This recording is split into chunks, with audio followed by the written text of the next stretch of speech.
जो केवल और केवल बहुजन समाज पार्टी के सिपाही रहे हैं, आगे भी रहेंगे, मरते दम तक रहते हैं, वो तो पक्का सिपाही हुआ। अगर वो आदमी कहीं पार्टी की विचारधारा से हट जाता है तो सीधी सी बात है वो आसक्ति के साथ काम कर रहा है, और जो पार्टी के आसक्ति के साथ काम करता है तो उसको लाभ हानि दिखाई देती है, कार्यकर्ता छोड़ के चले जाते हैं। अब हमारे प्रदेश के अंदर इस वक्त कांग्रेस और गठबंधन हो गया, और उसी आम आदमी पार्टी ने कांग्रेस की धज्जियां उड़ाई, कांग्रेस को खत्म कर दिया। आज इनको क्या जरूरत पड़ गई है कांग्रेस का हाथ पकड़ रही है? जी बिल्कुल, जो हाथ पकड़ना चाहिए तो दोनों एक दूसरे को गाली देते थे, ये कहते थे कि मैं उसको शीला दीक्षित को जेल में डालूंगा, संदीप दीक्षित को जेल में डालूंगा, और बहन मायावती की तो दलित ना सेना है ना उसकी, तो इसलिए दलितों के साथ कौन खड़ा होगा फिर?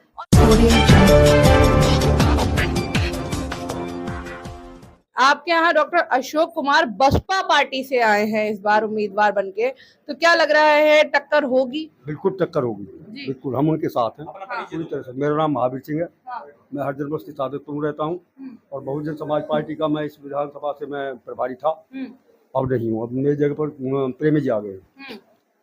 हम पूरी कोशिश में लगे हुए हैं, पूरी ताकत से हम अपना ये इलेक्शन लड़ रहे हैं, और हम डॉक्टर साहब को जिताकर ही खुश रहेंगे।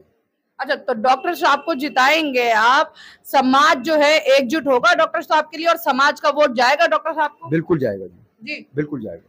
तो क्या लग रहा है इस बार समाज जो है पूरी कोशिश करेगा कि भाई बसपा से हमारा प्रत्याशी जीत कर आए? बिल्कुल कोशिश कर रहा है। संसद में भेजेंगे आप? मैं जहाँ भी मिल रहा हूँ मुझे यही मतलब जवाब मिल रहा, हम बीएसपी को ही वोट देंगे।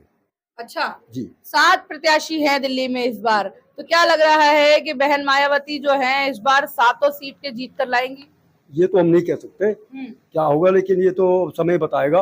पर हम है फाइट में पूरी तरह से, बसपा फाइट में है। फाइट में। तो डॉक्टर अशोक कुमार को जिताने के मूड में है आप, बसपा को जिताने के मूड पूरी में? तरह से, पूरी तरह से। जी धन्यवाद। जी सर, अपना नाम बताइए। मेरा नाम बीरबल बौद्ध है, और मैं बहुजन समाज पार्टी का जन्मजात सिपाही हूँ, और जो जन्मजात सिपाही होता है वो ईमानदार भी होना चाहिए। जो पार्टी छोड़ के चले गए थे और कोई अन्य पार्टी में चले जाते हैं तो उस विचारधारा के हो जाते हैं। इसलिए चुनावी दौर में कोई भी हमारा यहाँ अगर बाइट दे रहे हैं या बात करें तो हम केवल अपनी बहुजन समाज पार्टी को आगे बढ़ाने की बात करें। दूसरी बात यह है कि आज की जो हम कभी भी अपने जो कार्यकर्ता होते हैं ना, वो कभी किसी पार्टी की बुराई नहीं किया करते। यदि बुराई कर रहे हैं तो फिर वो पार्टी का कार्यकर्ता तो हुआ नहीं। इसलिए डॉक्टर साहब के बारे में जानने से पहले, समझने से पहले एक सीधी सी बात है कि पार्टी का सिपाही होगा वह व्यक्ति केवल सिंबल को देखेगा, उसे वहां वोट करता है, और ये पार्टी पॉलिटिक्स की बात भी होती है। यदि कोई व्यक्ति पार्टी में काम कर चुके हैं या करके छोड़ दिया है, वोट अगर वो बहुजन समाज का व्यक्ति है, यानी बहुजन समाज का मतलब गरीब पार्टी का व्यक्ति है, तो वो व्यक्ति आदमी को अपने आप को छोटा ना समझे। हमारी पार्टी गरीब बेशक है, लेकिन अमीरों को टक्कर देने वाली पार्टी है, राष्ट्रीय लेवल की पार्टी की, और हम ही उनको आगे ना बढ़ाएं तो हम तो मूर्ख से मूर्ख कोई नहीं मिलेगा। यही मैं बात जानना चाहती हूँ, क्योंकि पिछली बार भी ये सवाल उठा था। आपने जो बात कही है वो बिल्कुल सही है कि भाई कोई भी आए लेकिन हमें सिंबल को देखना है, तो फिर समाज जो है वो ये क्यों नहीं देखता कि ये बहन मायावती की पार्टी है या फिर बसपा की तरफ से ये उम्मीदवार है? देखिए, अपनी अपनी सोच है लोगों की। जो केवल बहुजन समाज पार्टी के सिपाही रहे हैं, आगे भी रहेंगे, मरते दम तक रहते हैं, वो तो पक्का सिपाही हुआ।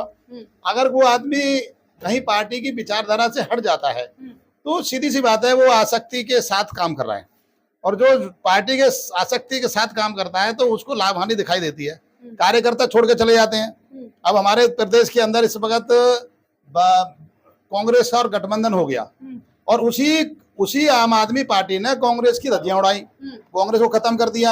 आज इनको क्या जरूरत पड़ गई है कांग्रेस का हाथ पकड़ रही है? जी बिल्कुल, जो हाथ पकड़ना चाहिए तो दोनों एक दूसरे को गाली देते थे, ये कहते थे कि मैं उसको शीला दीक्षित को जेल में डालूंगा, संदीप दीक्षित को जेल में डालूंगा, और बहन मायावती की तो दलित ना सेना है ना उसकी, तो इसलिए दलितों के साथ कौन खड़ा होगा फिर? और 85% वोट बैंक है मायावती जी के पास, फिर भी उन्हें गठबंधन में क्यों नहीं लिया? इसलिए नहीं लिया कि बहन जी का अनुशासन टाइट है। ये चोर है सबके सब, और चोरों के चोर मिल जाते हैं। अच्छों में हमारी बहन जी अकेली है, उनके साथ कोई मिल नहीं रहा। यहाँ तक कि नीतीश कुमार ने भी निमंत्रण नहीं दिया था जब पटना में मीटिंग हुई थी। तो इस माहौल को समझो, और सभी जितने पर हमारे जो वोटर्स हैं उत्तर पूर्वी लोकसभा से, वो सब मिलजुल करके, सब पुराने गिला शिकवे भूल करके बहुजन समाज पार्टी के प्रत्याशी डॉक्टर अशोक कुमार जी को अपने भारी बहुमत से जिताओ और अपनी समाज की और अपनी बहन जी की इज्जत बढ़ाओ। बहन जी है, हाथी है तो हम हैं, और हाथी नहीं तो कुछ भी नहीं है। सबको देख लिया हमने।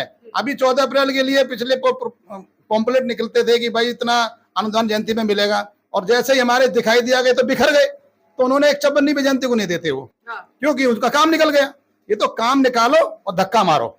ये जो अन्य पार्टियां हैं ना, इनसे काम निकालो, इनसे वोट ले लो और छोड़ दो। बहन जी ऐसा नहीं करती। बहन जी का अनुशासन है, अनुशासन रहेगा, और अनुशासन प्रिय हमारी पार्टी है। गरीब बेशक है, लेकिन हौसले बुलंद हैं और बुलंदी रहेंगे। बहुजन समाज पार्टी को कोई भी हटाने वाला नहीं, ना कोई मिटाने वाला।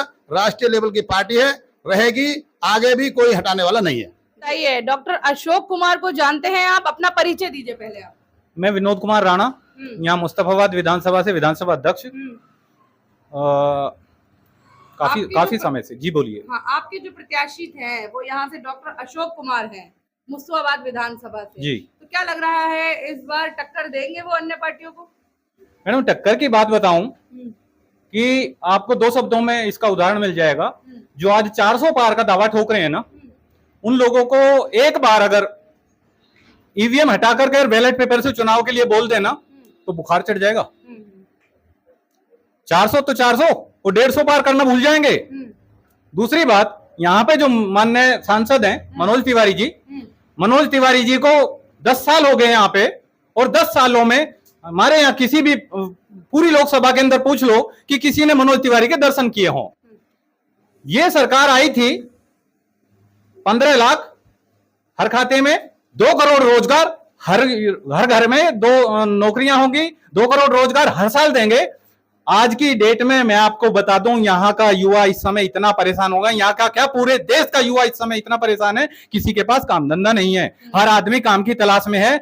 और हर घर मोदी जी ने कहा 2 करोड़ रोजगार दिया है हमने लोगों को। जी, 10 सालों में मोदी जी ने 10 सालों में अगर 2 करोड़ रोजगार दिया हो तो एक साल नहीं, मैं 10 सालों का वादा कर रहा हूं, 10 सालों में अगर 2 करोड़ रोजगार दिए हो तो। मैडम, जमीनी हकीकत यह है कि ईवीएम से अगर हटा करके बैलेट पेपर से चुनाव करवा लिया जाए ना, तो ये 400 पार का नारा भूल जाएंगे, संविधान हटाने की बात भूल जाएंगे, आरक्षण के खिलाफ बोलना भूल जाएंगे, और आपको देखने को मिलेगा कि बहुत अच्छा रिजल्ट आएगा। और खाली दिल्ली ही नहीं, उत्तर प्रदेश ही नहीं, पूरे भारत में आपको बसपा की सीटें मिलेंगी।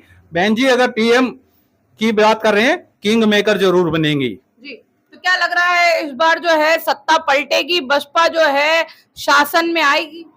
बसपा शासन में आएगी और निश्चित आएगी।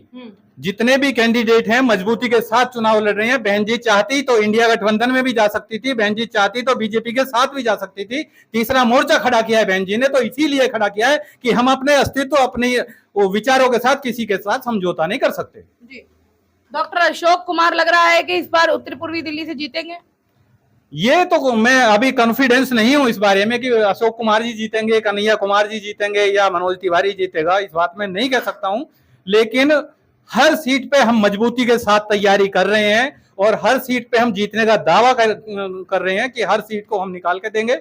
लेकिन ऐसा होता है, हर सीट पे हर आदमी नहीं जीत पाता। तो मतलब आपका समर्थन है डॉक्टर अशोक कुमार को, बसपा पार्टी को? मेरा पार्टी का कार्यकर्ता हूं मैं। समर्थन की बात कर रहे हैं, मैं घर घर लोगों के पास जा रहा हूं, उनसे संपर्क कर रहा हूं कि किस तरीके से हम अपनी सीट को निकालने में कामयाब हों। और बात रही ये कि यहाँ पे बसपा बहुत मजबूती के साथ चल रही थी। 17 विधायक आ गए थे यहाँ पे, 2 विधायक आ गए थे, 17 निगम पार्षद आ गए थे। इन विरोधियों की नींदें उड़ गई थी और इन्होंने बसपा को मिटाने के लिए या हटाने के लिए या दबाने के लिए एक मदारी को इकट्ठा किया और मदारी ने अपनी टीम बजाई और मदारी ने डमरू बजाया और डमरू बजा के लोगों को कंफ्यूज किया, और कंफ्यूज इतना किया कि इनको लुभावने सपने दिखा दिए गए और ये सब लोग बिखरे। और ये थोड़े से लालच में, 5 किलो राशन के लालच में इनके बच्चों की आज शिक्षा को ग्रहण लग चुका है। इनको ये नहीं पता कि हमारा भविष्य क्या है। ये सब चीज इनको जाननी होंगी। बसपा जीतेगी, मजबूती के साथ जीतेगी। अगला सवाल आपका। मेरा अगला सवाल यही है कि जिस तरह से 7 सीटें आई हैं, क्या लग रहा है दिल्ली से कितनी सीटें बसपा की निकल के आएंगी? दिल्ली से 2 से 3 सीट हम डेफिनेटली यहां से निकाल के देंगे। जी, तो समाज जो है इस बार बसपा के साथ खड़ा है, बसपा को वोट देगा? बिल्कुल देगा मैडम, बिल्कुल। यहाँ से आप ये समझ लो कि उत्तर प्रदेश से ही भी और आपका राजस्थान, छत्तीसगढ़, मध्य प्रदेश, उड़ीसा, हर क्षेत्र से हमारी सीटें आ रही हैं। तो जैसे कि आप देख रहे थे, हम यहाँ बात कर रहे थे डॉक्टर अशोक कुमार जी के लिए, जो कि बसपा के प्रत्याशी हैं। हम लगातार बसपा समर्थकों से बात कर रहे हैं। बसपा के लोग जो बसपा को जानते नहीं हैं, वो ये देख रहे हैं कि बसपा के लिए कितने लोग आगे खड़े हैं, बसपा को कितने लोग वोट देना चाहते हैं। आपका इस पूरी खबर पे क्या कहना है, हमें कमेंट करके जरूर बताइएगा। जुड़े रहिए हमारे साथ।